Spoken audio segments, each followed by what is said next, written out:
나의 죽음도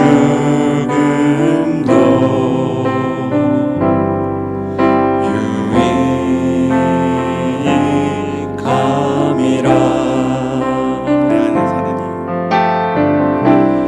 내 안에 사느니 예수 그리스도니 나의 죽음도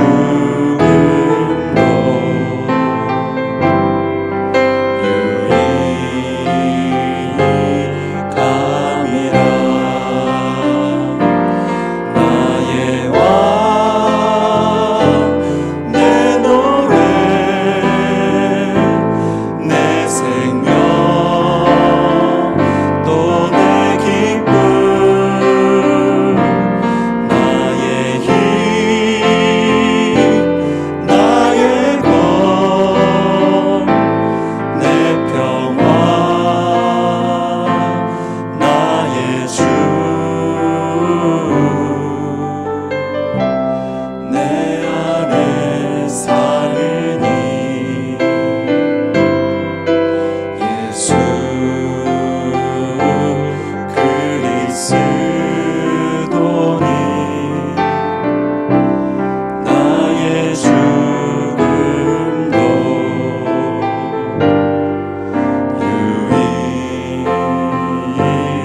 유익함이라. 내 안에 사느니 내 안에 사느니 예수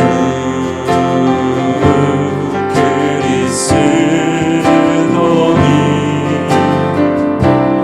나의 죽음도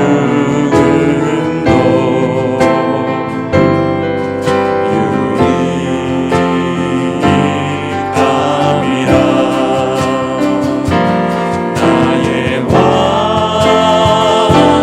내 노래 내 생명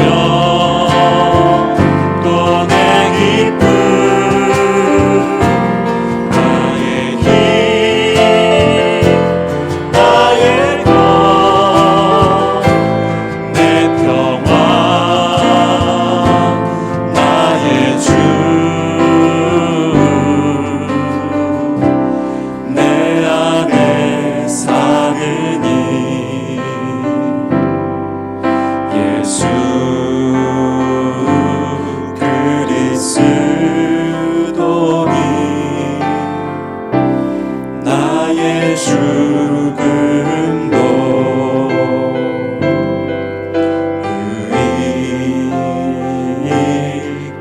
유익함이라.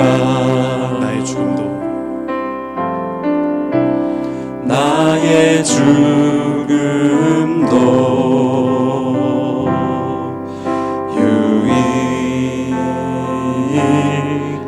유익함이라.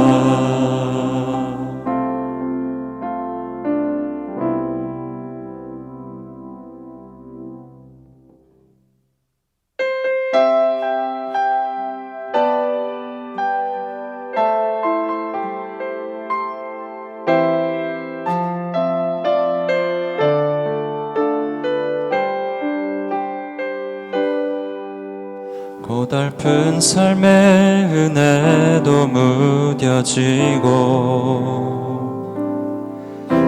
곧 사라질 것에 내 맘 두네.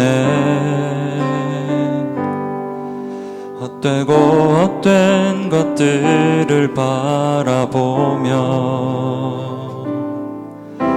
그 은혜를 놓치며 살았네. 주어진 삶을 묵묵히 살아가며 날 붙드신 주 예수를 보내 사망 가운데 놓여진 나의 삶을 날 건지신 그 이름 예수 나의 한숨을 바꾸셨네. 주를 향한 노래로, 소망의 노래로 나의 눈물을 거두신 주 예수 이름 안에 살게 하소서.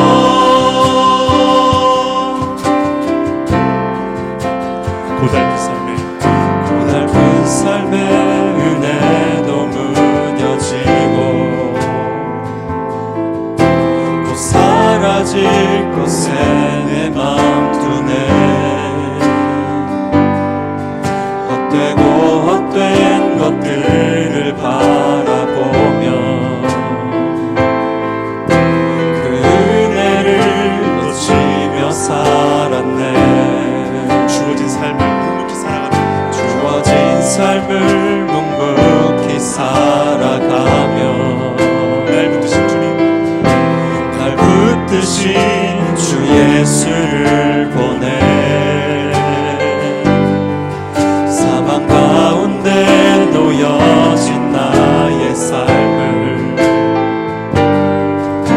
날 건지신 그 이름 예수.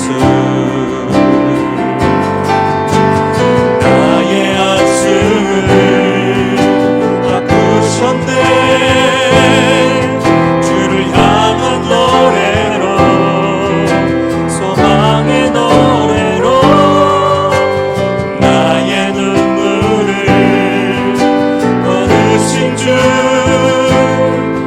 예수 이름 안에 살게 하소서.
주어진 삶을 묵묵히 살아가며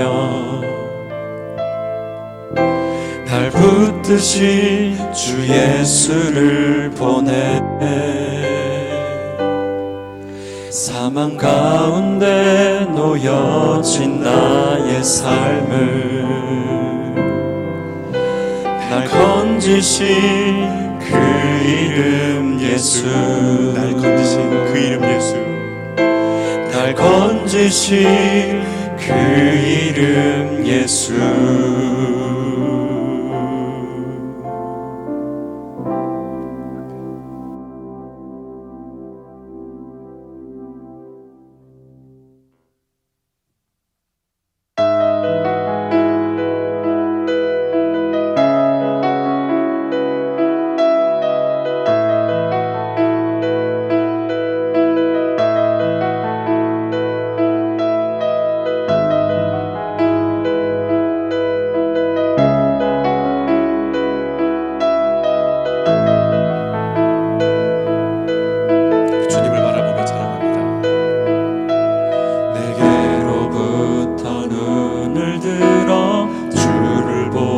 시작할 때 주의 일을 보겠네. 아멘. 내 작은 마음 돌이키사 하늘에 꿈꾸게 하네. 주님을 볼 때 모든 시선을 주님께 드리고 살아계신 하나님을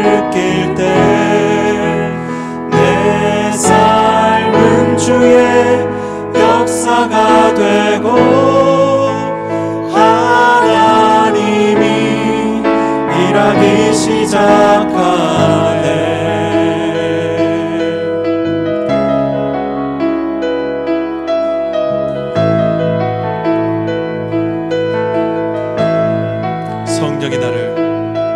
성령이 나를 변화시켜 모든 두려움 사라질 때 주의 일을 보겠네. 황폐한 땅 한가운데서 주님 마음 알게 되리. 주님을 볼 때 모든 시선을 주님께 드리고 전능하신 하나님을 느낄 때 세상은 주의 나라가 되고 하나님이 일하기 시작. 모든 시선을 주님께 드리고 전능하신 하나님을 느낄 때 세상은 주의 나라가 되고 하나님이 일하기 시작하네.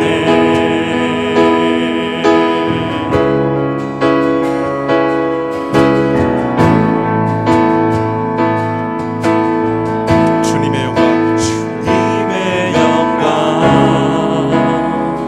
임하네. 주 볼 때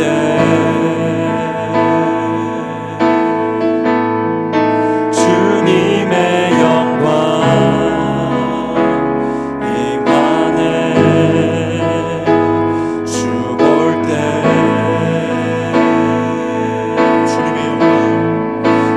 주님의 영광 임하네. 주 볼 때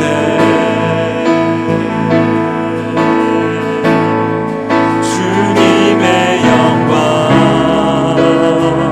임하네. 주 볼 때 주님의 영광 임하네.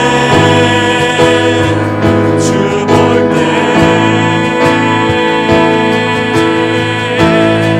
주님의 영광 임하네. 주 볼 때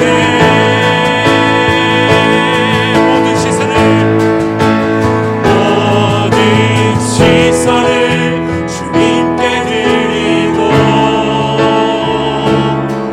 전능하신 하나님을 느낄 때 세상은 주의 나라가 되고 하나님이 일하기 시작하네.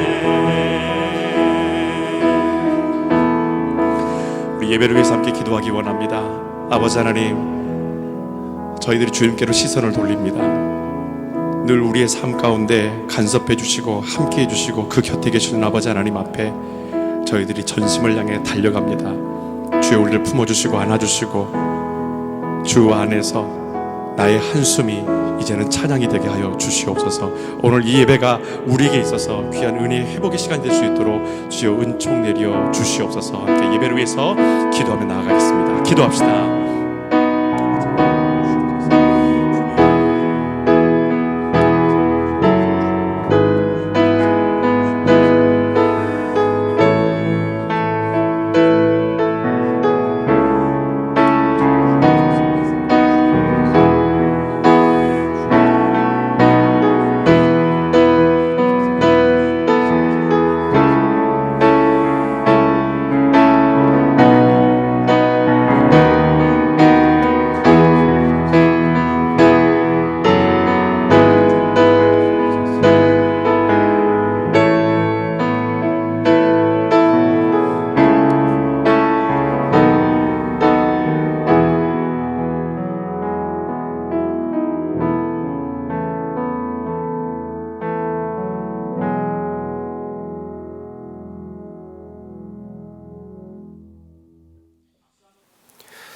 하나님의 말씀 어떻게 적용하는 게 옳을까요?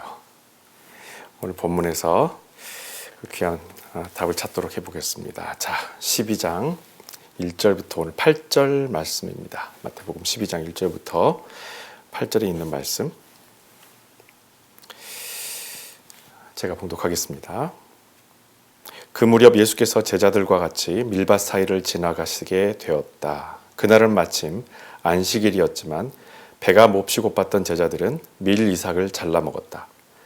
바리새파 사람들이 이것을 보고 따졌다. 당신 제자들이 율법을 어기고 있어 안식일에 이삭을 잘라 먹다니 될 말이오. 예수께서 대답하셨다. 너희는 다윗 왕 일행이 배가 고팠을 때 한 일을 읽어보지 못하였느냐. 그들은 율법에 어긋나는 줄 알면서도 성전에 들어가 제사장들만 먹게 되어 있는 제단의 떡을 먹지 않았느냐. 또 모세의 율법에 보면 비록 안식일이라도 성전 안에서 제사장들이 당번일 하는 것은 허용되어 있다. 진정으로 말한다. 성전보다 더 위대한 이가 여기 있다. 내가 바라는 것은 재물이 아니라 사랑이다 라는 성경 구절의 뜻을 너희가 제대로 알았더라면 죄 없는 사람을 죄인으로 몰지는 않았을 것이다. 인자가 바로 안식일의 주인이다. 아멘. 목회자의 길에 들어서면서 갈등을 일으키는 몇 가지 일들이 참 많았습니다. 그 중에 하나가 바로 이 성도들에게 이 말씀을 어떻게 적용시킬 것인가 라는 것입니다. 분명히 이 말씀에 대한 이 말씀이 원하는 그리고 이 진리가 원하는 방향을 알고는 있는데 성도 각자의 삶이 있고 마치 저에게도 삶이 있는 것처럼 각자에게 처해 있는 상황들이 다 특별하고 다르다는 것입니다.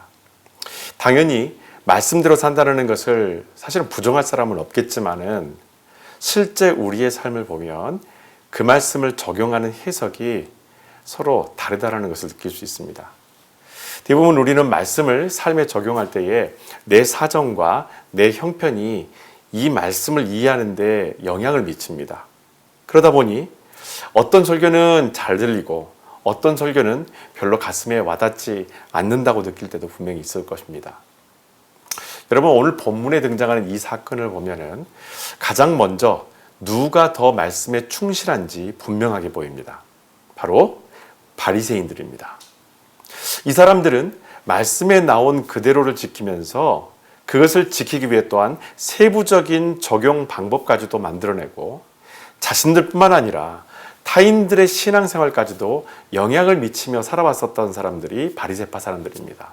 그런데 예수와 마주치면서 사사건건 자기들이 믿고 따라왔던 그 신념이 근본적으로 흔들리게 됩니다. 그날도 안식일이었습니다. 기본적으로 안식일에는 어떠한 일도 해서는 안 된다는 것이 율법의 규정입니다. 그런데 예수님의 제자들은 이 규정을 보란듯이 여깁니다. 밀밭을 지나가는데 하필이면 그때 허기가 졌습니다. 몹시 허기가 진 상태에서 양옆으로 무성하게 자란 이 밀 이삭을 보니 여러분 그냥 지나칠 수 있겠습니까? 아마 그 순간에도 오늘이 과연 어떤 날인지를 잊은 사람은 아무도 없었을 것입니다. 그런데 오늘이 과연 어떤 날인지를 잊은 사람처럼 아무렇지도 않게 남의 밭에 이 밀 이삭을 손으로 꺾어서 잘 비벼가지고 입속에 딱 털어 넣어버립니다. 여러분, 사람은요 누구나 굶주림을 느낍니다. 안식일이라고 해서 굶주림이 가라앉는 것은 절대 아닙니다. 인간이 느끼는 굶주림과 허기는 참 다양한 것들로 우리에게 찾아옵니다. 그것을 우리는 인간의 욕구라고 표현합니다. 여러분, 굶주림은 인간이 생명을 이어가기 위해 필요한 가장 기본적이고 필수적인 욕구 중에 하나입니다. 그래서 자연스럽지만 시간이 꼭 정해져 있는 것은 아닙니다. 맛있는 것을 보고 좋은 것을 볼 때 그리고 내가 갖지 못한 것을 생각할 때에 사람들은 그것에 대한 굶주림을 느끼게 된다는 것입니다. 여러분, 어떻든 이 모습을 본 이 바리새인들이 예수님께 따져 묻습니다. 왜 제자들의 일을 예수님께 따져 물을까요? 제자들의 문제는 그를 가르친 선생의 책임이기 때문에 그렇습니다. 바리새인들이 예수님께 이렇게 말합니다. 당신 제자들이 율법을 어기고 안식일에 이삭을 잘라 먹다니 이게 어찌된 일입니까? 여러분, 우리는 1절, 2절에서 무척 실질적인 신앙 문제와 부딪히게 됩니다. 꼭 그것은 신앙의 기본과 기본적인 인간의 욕구가 서로 만났었을 때 어떤 것이 우선되어져야 되는가라는 것입니다. 분명한 것은 안식일은 유대인이라면 그날이 어떤 날인지 모르는 사람이 없다라는 거예요. 예수님도 제자들도 그날을 누구보다 잘 알고 있습니다. 자, 그렇다면 알고도 율법을 범했다라는 논리가 이제 성립하게 되게 되는 건데, 여러분, 사실 신앙으로 인해서 우리를 괴롭게 하는 것이 대부분 이 문제에 이런 어떤 형태에 집중되어져 있습니다. 말씀을 알고 있는데 그것을 내 삶에 직접 적용하는 과정 가운데서 혼란과 갈등을 느낍니다. 차라리 이 바리새인들처럼 그냥 문자 그대로 행하는 것이 신앙이다라고 한다면 어쩌면 고민하지 않아도 될 것입니다.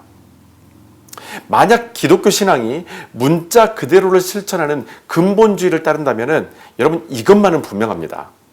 우리는 흠잡을 데 없는 교인이 될 것입니다. 하지만 동시에 어떠한 성령의 역사도 나타나지 않을 것입니다. 그래서 여러분, 히브리서 4장 12절에서는 우리에게 주신 이 하나님의 말씀을 화석처럼 굳어져 있는 문자가 아니라 살아있는 생명체처럼 표현합니다. 다 같이 한번 읽어볼까요? 하나님의 말씀은 살아있고 능력이 넘칩니다. 날이 선 칼보다도 더 날카로워 우리의 마음속에 있는 생각이나 욕망까지도 가르고 그 정체를 드러내게 합니다. 아멘. 여러분, 곧 이 말은 말씀이 죽어있는 문자가 아니라 죽어있는 것을 살리는 생명이 있다는 것을 우리에게 말합니다. 여러분, 대부분 지금 카톡이나 어떤 메신저를 사용하시는 분들이 계실 거예요. 문자를 넣으실 때 여러분 어떻던가요? 우리는 이모티콘을 씁니다. 눈웃음을 쓴다든지 흐흐흐, 크크크, 유유, 엄지척, 여러 가지 이모티콘을 써서 우리가 내가 전달하고자 하는 이 메시지의 어떤 분위기를 전합니다. 여러분, 우리가 이렇게 하는 이유는 뭘까요? 우리가 이렇게 하는 것은 그냥 문자만 넣으면 상대가 기분이 나빠서 그런 건지, 아니면 이 사람이 기분이 지금 나쁜 것인지, 어떤 마음인지, 진실인지 아니면 거짓인지 알지 못하는 어떤 오해를 불러일으킬 수 있을 것 같아서 이 문자에 무엇을 실어 넣습니까? 감정을 실어 넣는 거예요. 지금 이 문자를 보내고 있는 내 마음이 이렇습니다 라는 나의 감정을 그 이모티콘에 가득 실어서 보냅니다. 여러분, 바리새인에게 없는 것이 바로 이것입니다. 누구보다 철저한 유대교인이지만 그들이 지켜온 율법에는 하나님의 마음이 전혀 보이질 않습니다.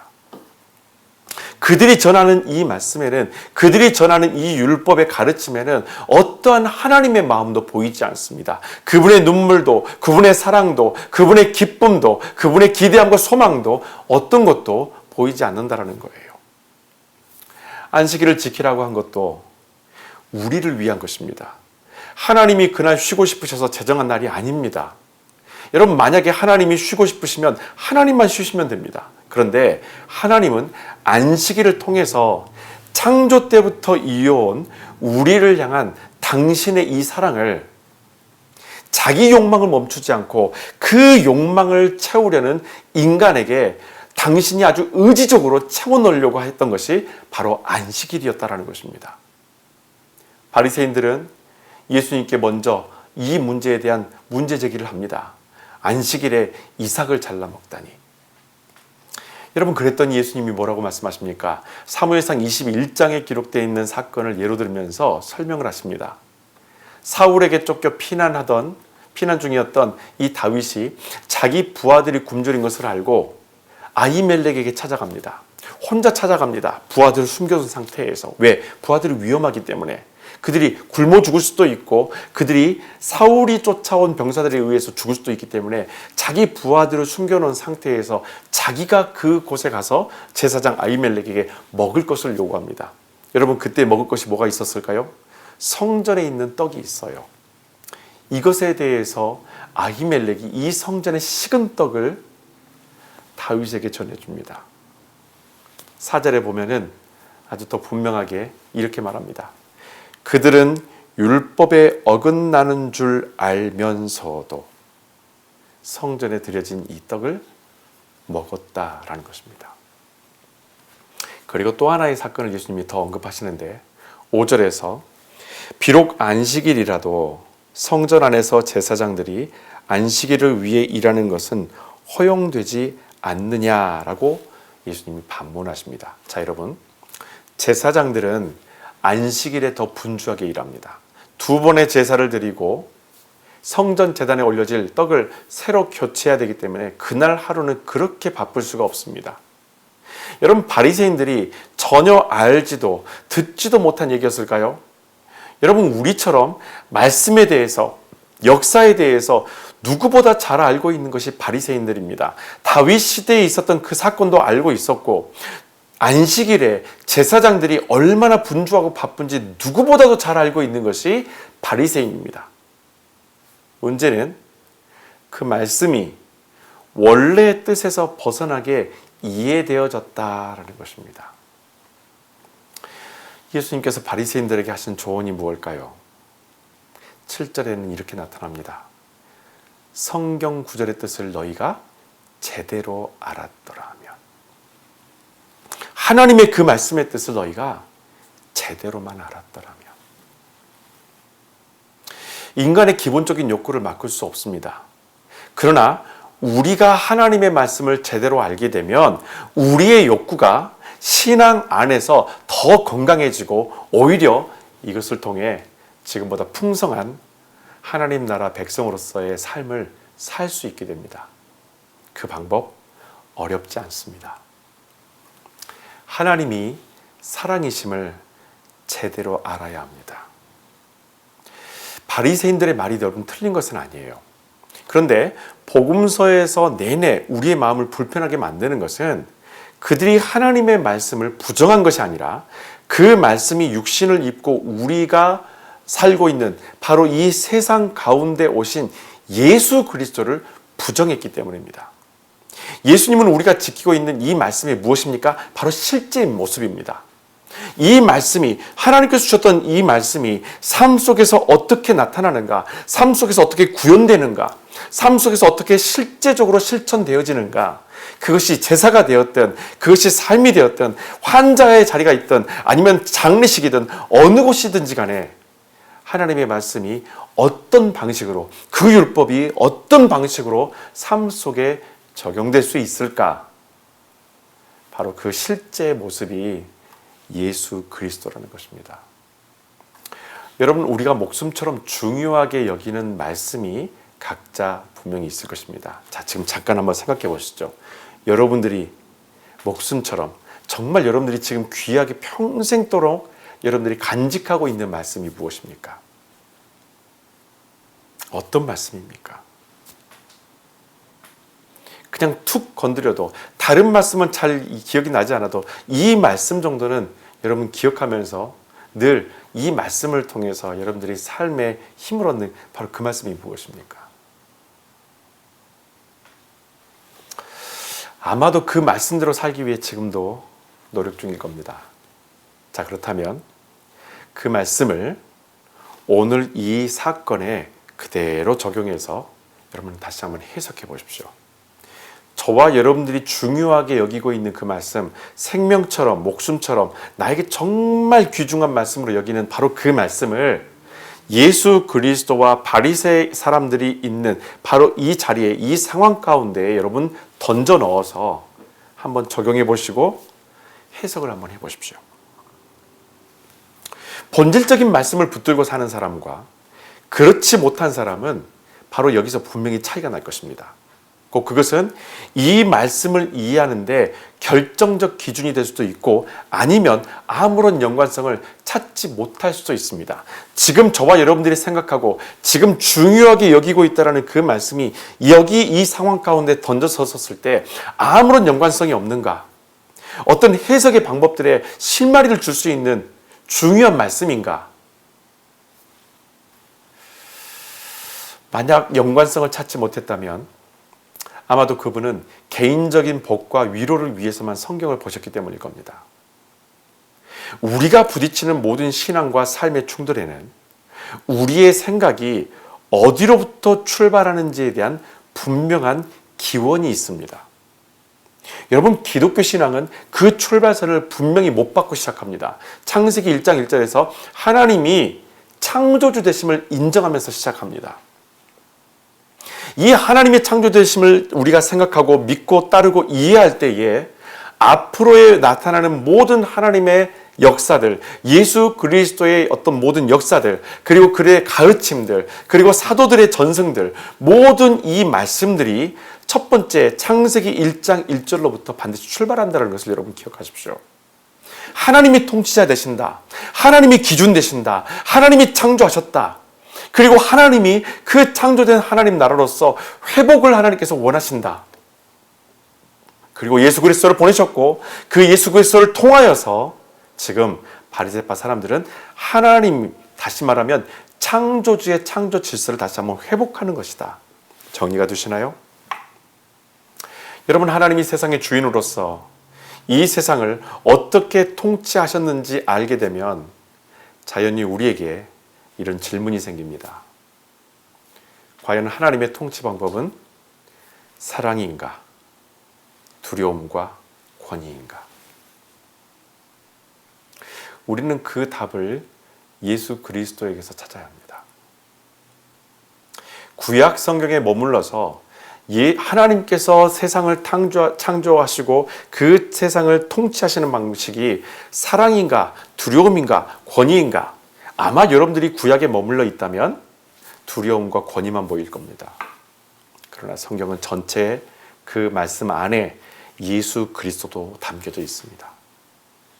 예수 그리스도를 발견하지 못하면, 구약 성경에서 메시아 예수 그리스도를 발견하지 못하면, 그 예수 그리스도를 준비하신 하나님의 그 마음을 발견하지 못하게 되면 하나님이 두려움과 권위적인 하나님으로만 우리는 이해하게 될 겁니다. 그래서 우리는 예수 그리스도를 통해 이 하나님의 마음, 하나님의 통치 방식, 하나님의 계획을 분명하게 발견할 수 있습니다. 여러분, 바리새인들은 예수를 끝까지 자칭 하나님의 아들이라고 부릅니다. 그런데 예수님을 어떻게 부르든 그분이 세상에 오셔서 하신 일을 보면 하나님이 세상을 어떻게 사랑하셨는지를 알 수 있습니다. 여러분, 세상이 기독교에 대해서, 교회에 대해서, 믿는 사람들에 대해서 끊임없이 반문하고 끊임없이 그들에 대해서 손가락질 할 것입니다. 그리고 하나님이 존재하느냐 존재하지 않느냐, 이런 상태라면 하나님이 존재하지 않는다라고 이야기할 것입니다.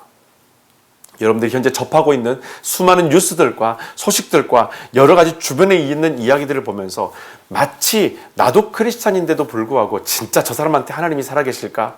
정말 이 땅에 하나님이 살아계시는 걸까? 정말 하나님이 내 삶 속에 지금 살아계시는 걸까? 그분이 정말 지금 존재하시는 걸까에 대한 의문도 던질 수 있다는 거예요.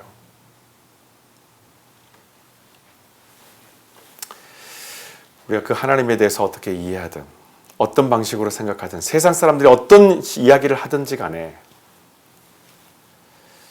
이미 세상 가운데 일어났던 모든 일들을 보게 되면 하나님이 이 세상을 얼마나 사랑하고 계시는지, 그리고 하나님께서 이 세상을 왜 구원하려 하시는지를 우리는 분명히 알 수가 있습니다. 오늘 본문의 사건은 안식일에 대한 논쟁이지만 조금 더 포괄적으로 얘기하면 예수 그리스도 메시아에 대한 이야기를 오늘 사실은 다루고 있는 것입니다. 메시아로 오신 예수 그리스도를 통해서 하나님이 사랑이심을 발견하는 것이 오늘 말씀에 나와 있는 핵심 주제라는 것입니다.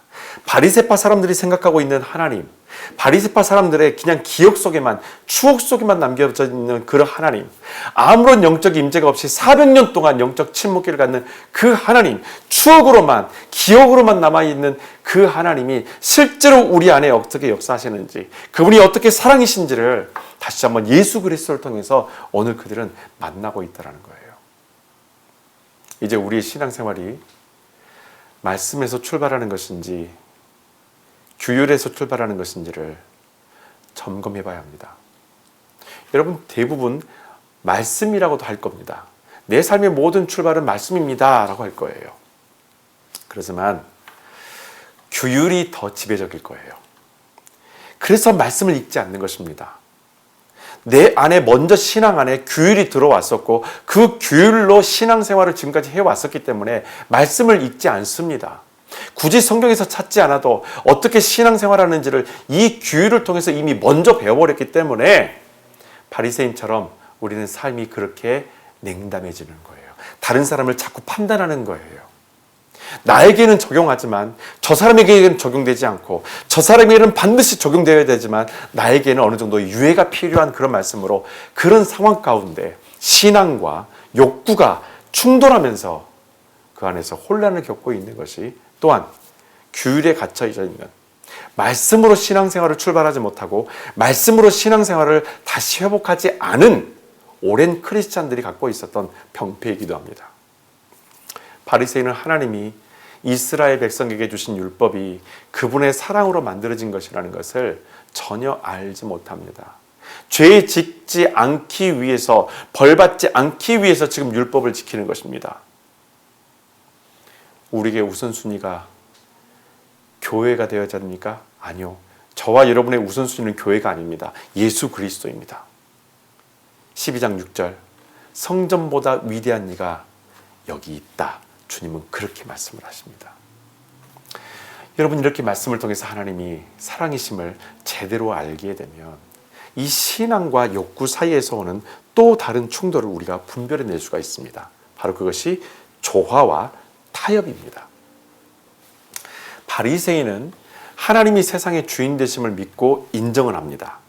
그러나 하나님의 임재, 그분과의 관계가 끊어지면서 세상의 모든 중심에 내가 서게 되도록 내버려뒀습니다. 모든 종교의 중심에 바리새인인 자기 자신이 서버립니다. 모든 삶의 규율이 내가 중심이 되어져 버립니다. 내가 기준이 되어져 버립니다.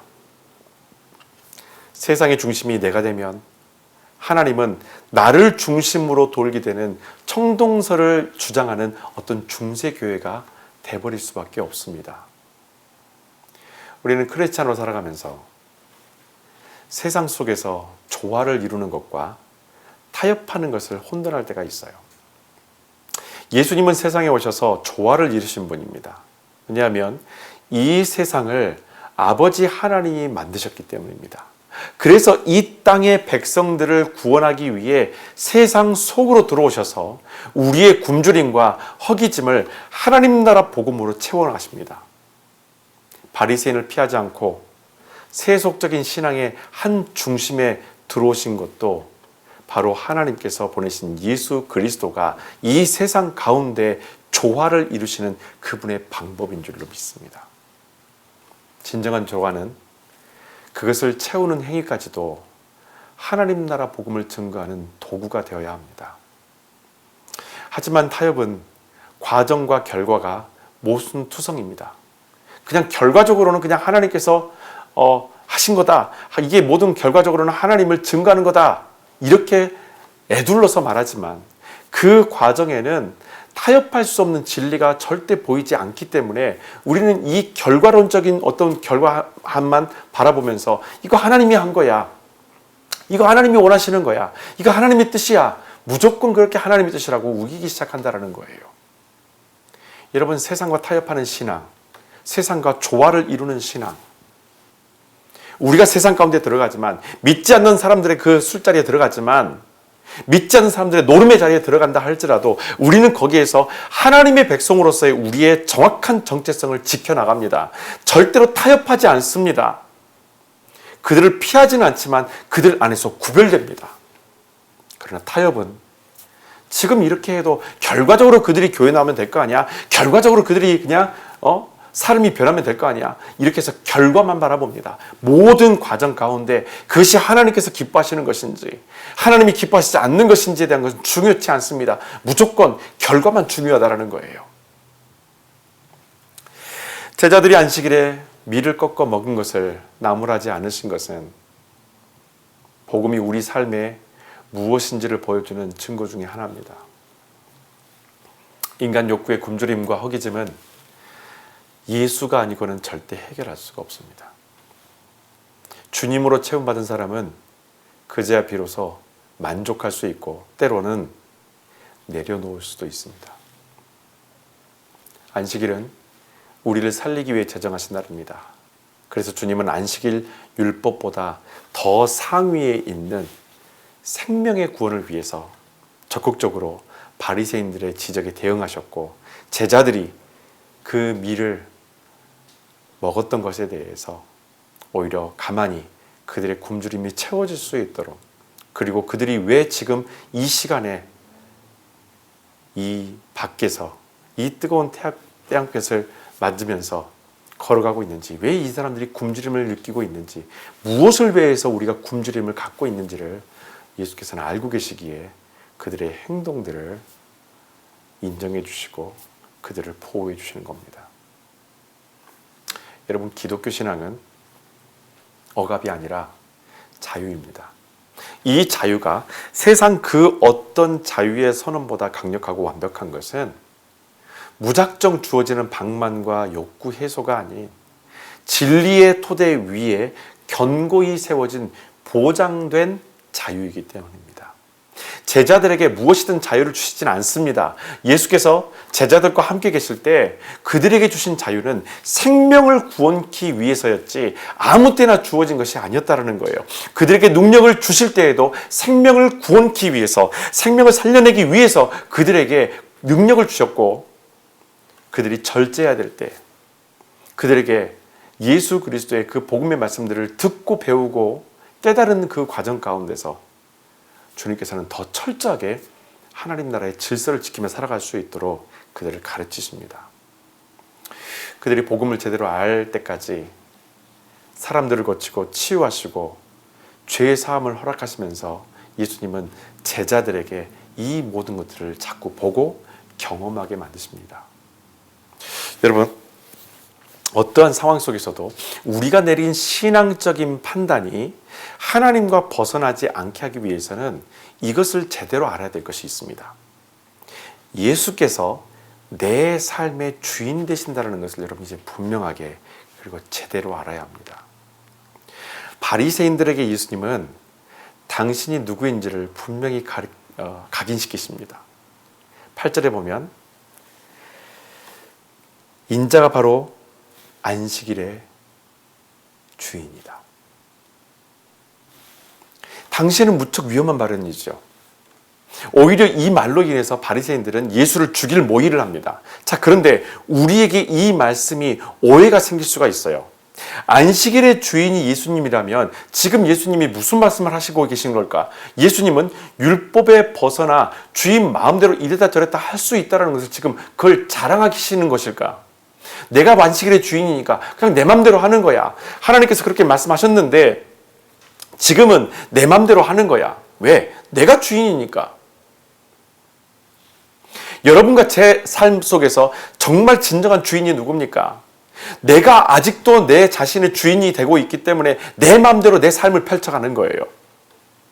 여전히 주님께서 내 삶의 주인이 되시지 않고 있기 때문에 아직까지도 내가 내 삶을, 내 생각을, 내 행동을, 내 말투를, 내 모든 태도를 내가 원하는 대로 하고 산다는 것입니다. 말씀은 우리가 편한 대로 적용하는 것이 절대 아니에요.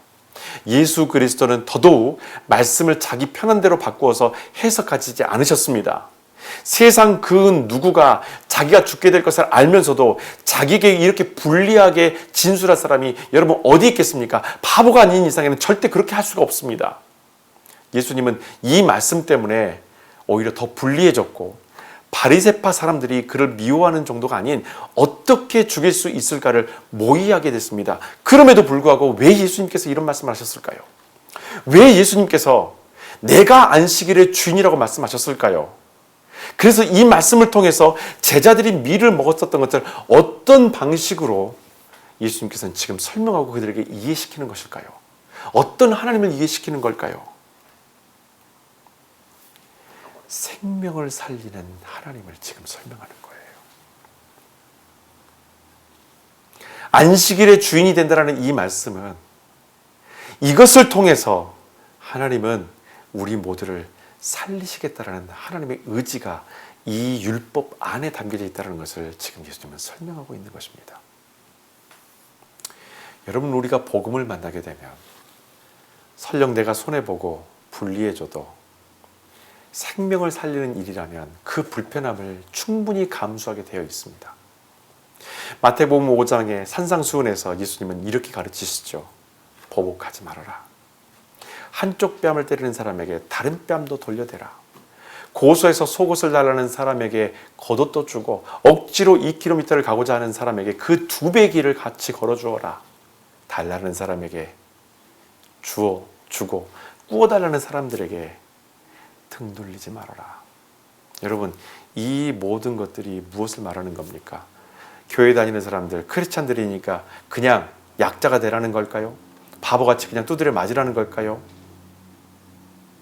주님께서 이렇게 말씀하신 것은 구원할 수만 있다면, 그들의 생명을 구원할 수만 있다면 그 상황 가운데에서 이 불편함도 충분히 감수해야 된다는 걸 말하는 겁니다. 여러분, 주님이 내 삶의 주인 되심을 제대로 알게 되면 우리가 지금 어떻게 행해야 할지 분명하게 알게 됩니다. 이것은 신앙과 욕구 사이에서 늘 갈등하는 우리를 먼저 살리고 나에게 속한 사람도 살리는 생명의 결단을 내리게 할 것입니다. 지금 이 순간에도 신앙의 이 기본과 기본적인 욕구 사이에서 늘 갈등하고 있는 우리의 삶이 있습니다. 하나님께서는 이렇게 말씀하셨고 나도 그렇게 성경의 말씀을 읽었는데 지금 내 삶의 환경 속에서 내가 가지고 있는 내 인간적인 욕구 안에서 과연 이것을 어떻게 내가 적용할 것인가? 하나님의 말씀을 일부만 따라갈 것인가? 아니면 그 하나님의 말씀을 전체를 적용해서 생명을 살리는 일에 내가 포기하고 생명을 구원하는 일에 내가 인내해야 할 것인가? 그리고 하나님께서 내게 베푸신 그 은혜를 향해서 오늘은 나를 어떻게 살아야 될 것인가?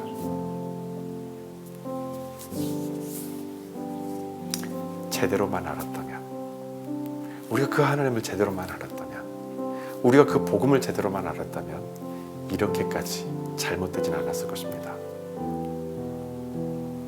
다시 한번 그 복음을 만납시다. 그 하나님이 어떤 분인가를 다시 한번 우리 시간에 적응해 봅시다.